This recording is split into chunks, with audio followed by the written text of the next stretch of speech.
amor. Se aproximam os dias laboriosos dos frutos de um semeador de luz, as trevas da dor da perda.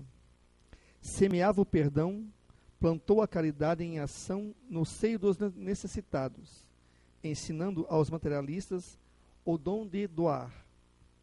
E, incansável ceifeiro, não descansava, não reclamava dos terrenos áridos dos corações humanos, que julgaram ou que julgam. E, sem esperar recompensa, semeava noite adentro no trabalho incansável de ser, um instrumento de intercâmbio entre os que partiram e os que ficaram com a dor de uma partida inesperada.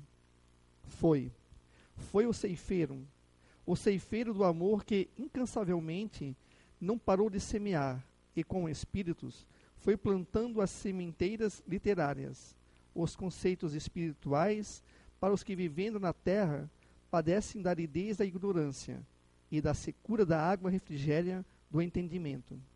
Salve o ceifeiro do amor, o nosso Chico Xavier, que a colheita se aproxima, e mesmo assim, com um sorriso tímido, apenas olha e se emociona dizendo: nada fiz, apenas amei e fiz amigos.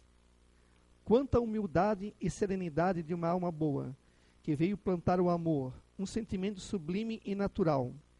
Salve, Chico, salve seu centenário. Todos rendemos com louvor nosso ceifeiro do amor. 100 anos que encarnou a própria humildade na terra, seguindo o mestre semeador. Amai-vos uns aos outros como eu vos amei. Xisto, psicografia recebida pelo médium José Fernando Araújo em 28 de 3 de 2010. Obrigada. Boa noite a todos. Minha voz já não é bonita, mas pronto. Obrigada. Acho que ainda está meio alto, Roberto. Boa noite, sejam bem-vindos, mais um encontro, né? Aqueles que vêm pela primeira vez, essa casa é pequenininha, de madeira, e a gente só não pode mandar os cupins embora, porque senão ela vai cair. Mas são todos bem-vindos, né? Bem, vou começar pela psicografia que o Alexandre leu, e, como a gente fala, eu não sabia nem por onde começar, né? Porque amar ao próximo como a si mesmo, né?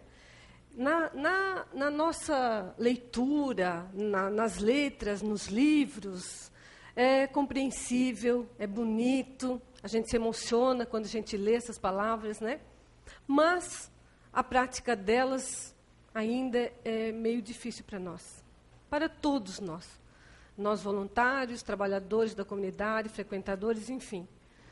Porque ainda não aprendemos realmente o que é o amor incondicional que Jesus tem por nós, que teve aqui na Terra, e os Espíritos de Luz têm para com todos. Penso eu que depois de Jesus, é claro, vieram tantos outros, mas mais próximo de nós foi Chico Xavier. Muitas pessoas perguntavam ou perguntam, qual é a tua religião? Ou que, kardecista, porque a gente quer seguir a linha de Kardec, na verdade, que a gente estuda. Mas, se a pessoa nunca ouviu falar em Kardec, independente de religião, Chico Xavier, com certeza, ouviu falar, né? E ele, com certeza, foi a pessoa que veio com toda a humildade, com a sua tarefa para semear o bem, o amor, se despojar de toda a vaidade, o egoísmo, a raiva, o ódio, enfim. Ele soube amar incondicionalmente. Esqueceu-se, né, de si mesmo para que pudesse, através do seu exemplo, passar para todos nós, para a humanidade, a verdadeira humildade, né? Mais vale uma grama de exemplos do que uma tonelada de conselhos. E ele fazia os dois.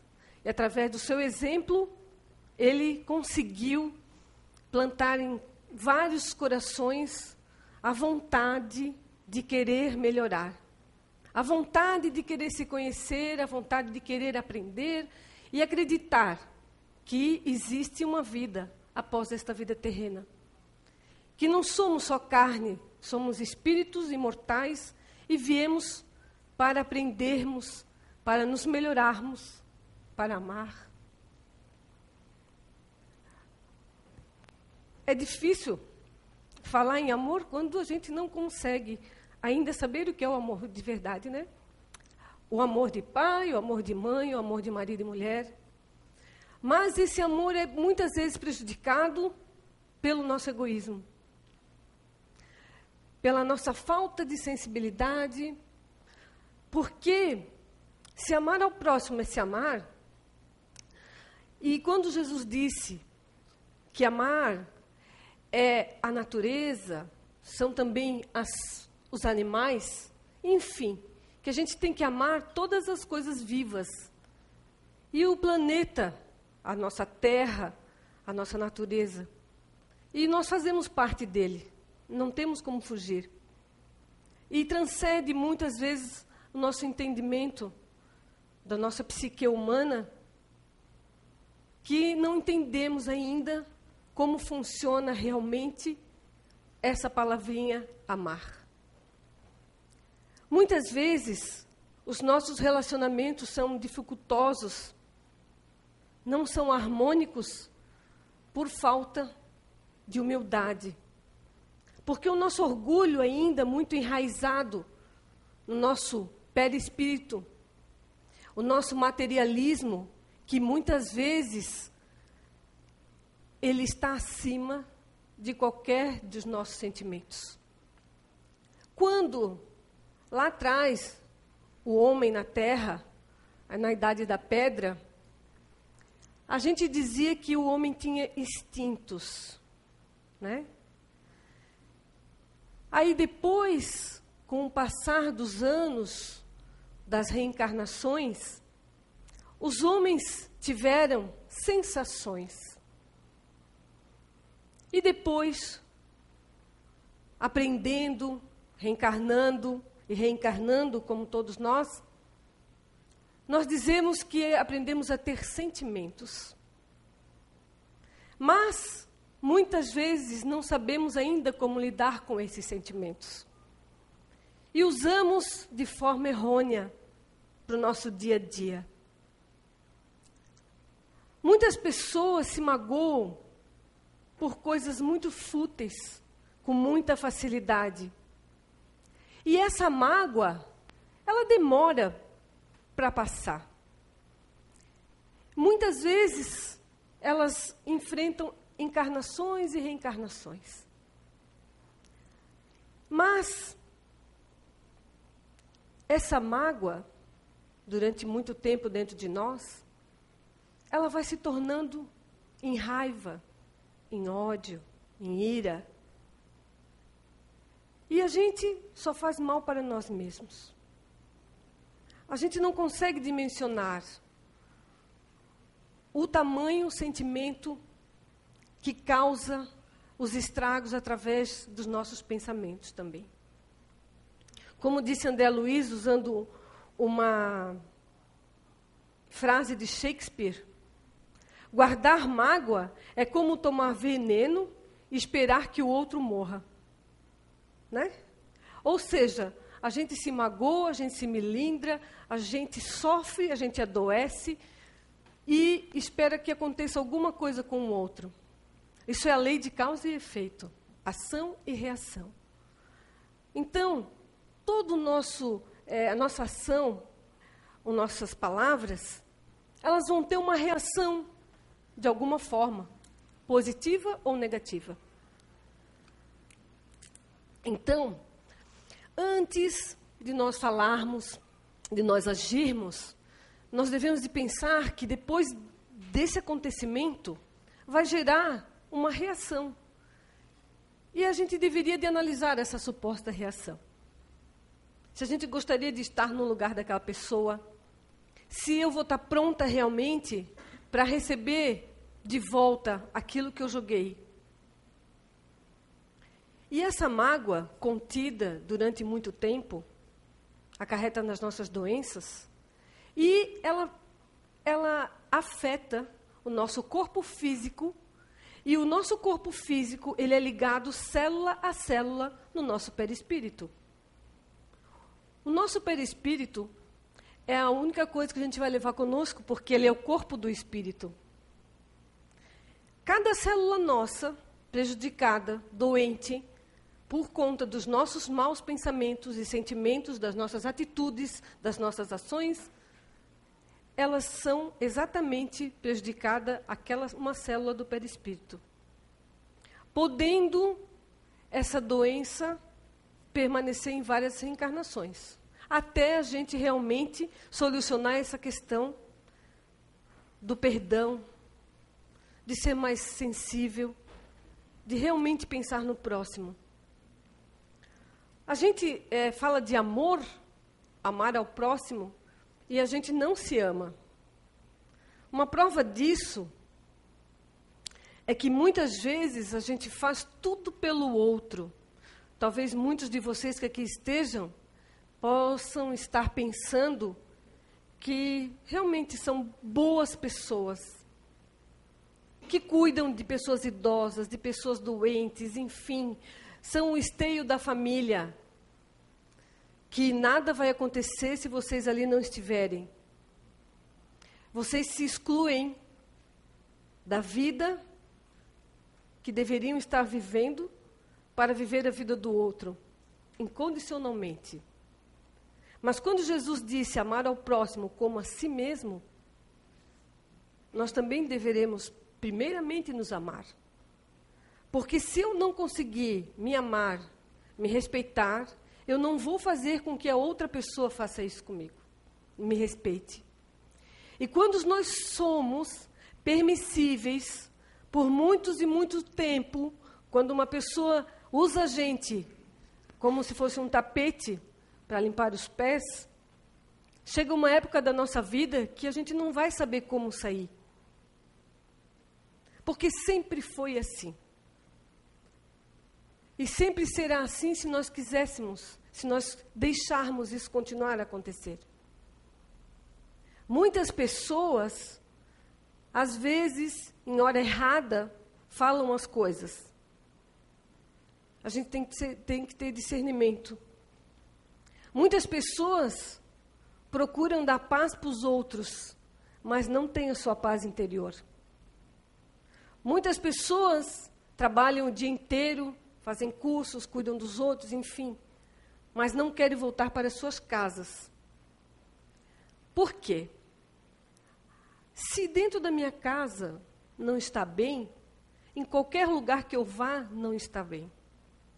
Não vai estar bem no meu trabalho, porque o problema está comigo, eu estou levando junto. E nós deveríamos de fazer de nossas casas os nossos lares, aquele lugar gostoso, aconchegante, que a gente não veria a hora de voltar.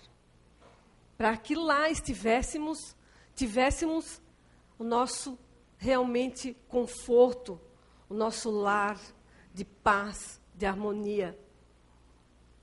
E a gente se engana pensando que vai conseguir fora de casa, tendo um lar em outro lugar.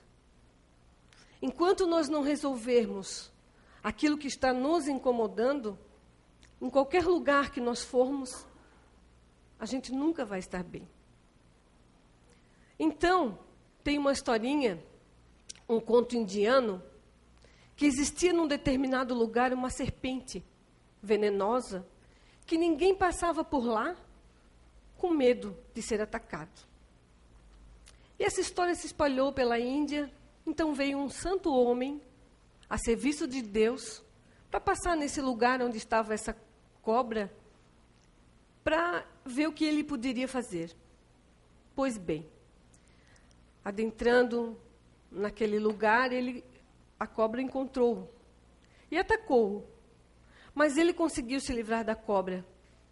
E serenamente ele olhou nos olhos dela e disse: minha irmã, é contra a lei de Deus atacar as pessoas que estão trilhando o mesmo caminho e que não estão lhe fazendo mal. E a cobra, envergonhada, se recolheu, tímida, e ficou pensando. E o homem seguiu o seu caminho. E ela pensou e disse, poxa, eu vou ter que reparar esses erros, tantas pessoas que eu ataquei. E ela foi viver no meio da cidade, no meio das pessoas, para que as pessoas pudessem ver que ela realmente tinha mudado e muito. E ela andava tranquilamente no meio das pessoas, sem fazer mal algum. Mas, quando aquelas pessoas que moravam na cidade viram que realmente a cobra não atacava ninguém, ela era submissa até, eles começaram a atacar pedra, as mulheres, as crianças, e jogaram pedra nela e machucaram ela muito. E ela não atacou ninguém, simplesmente ela se recolheu, voltou para o lugar onde ela morava, numa toca, e ficou lá. Tímida, com medo, não saía mais para lado nenhum. Depois de algum tempo, esse homem voltou pelo mesmo caminho e pensou, poxa, vou lá visitar a cobra, vamos ver como ela está, né? E quando ele a encontrou, ele ficou assustado do estado deplorável que aquela cobra se encontrava. E ela, triste,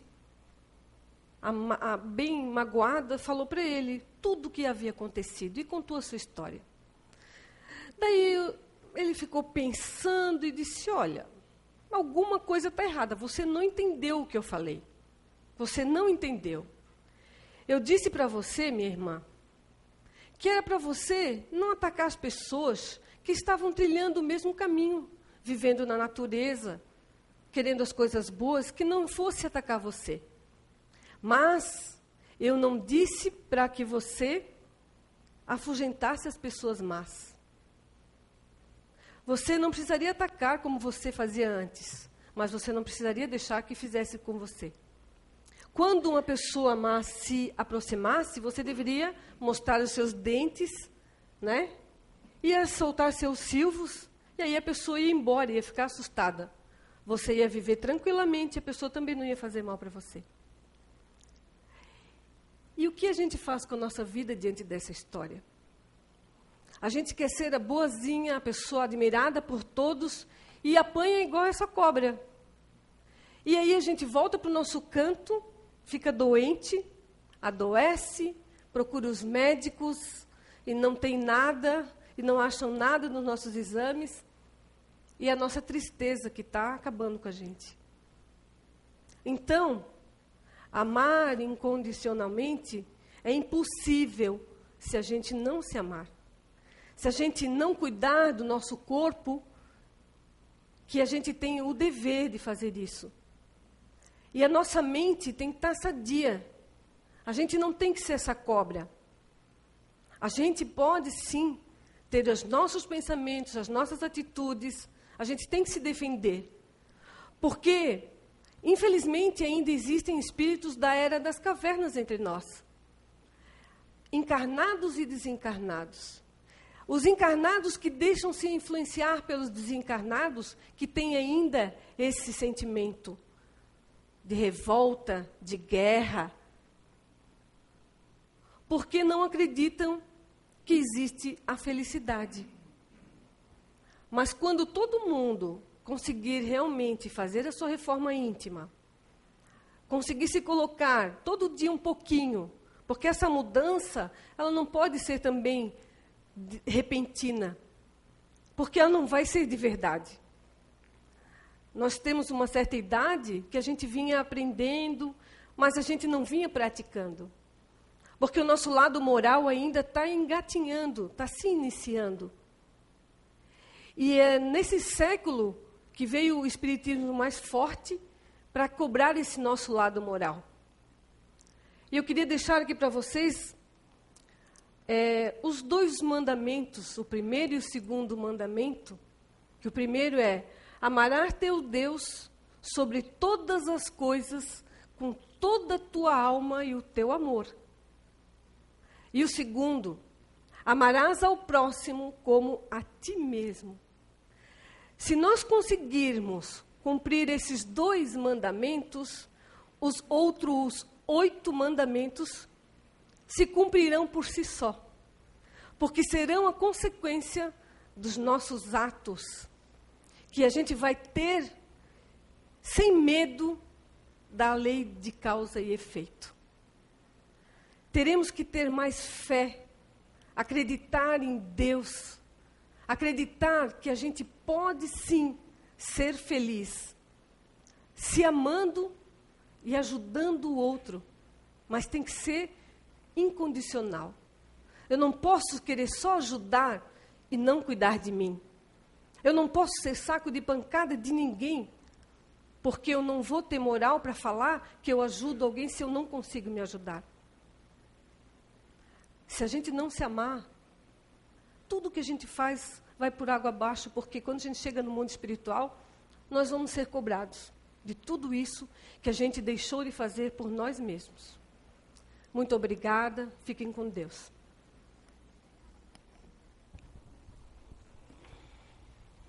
Não dá mais recado, não dá mais recado.